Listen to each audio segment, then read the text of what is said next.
এয়া আজি আমাৰ নতুন গোঁসাই ঘৰ ভাগত এভাগ নতুন নাম পাতিছিল।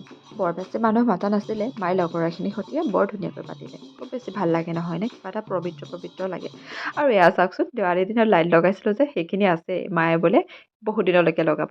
আৰু এই গছজোপাতে এনেই অকণমান নিজে নিজে ভিডিঅ' কৰিলোঁ। চাওকচোন খিৰিকীখনত ময়ো আছোঁ। আৰু এয়া ভিতৰলৈ আহি এনেই আৰু অকণমান ভিডিঅ' কৰিলোঁ। মামাৰ ছোৱালীজনীও আহিছিল। সেয়া এইবোৰ খাব নোপোৱা, এইবোৰৰ পৰা কিবা এটা পাতিবও নোৱাৰো। খাব দেখাই দে, মুখখন দেখাই দে। খাব নোপোৱা এইবোৰ। এই নাম অকণ পাতিছোঁ সৰুকে, তাই আহি ওলালেহি। ভাল নালাগে আৰু এনেকুৱা দেই। এক্সট্ৰিম মানে এক্সট্ৰিম। কালিও আহিছে, আজিও আহিছে।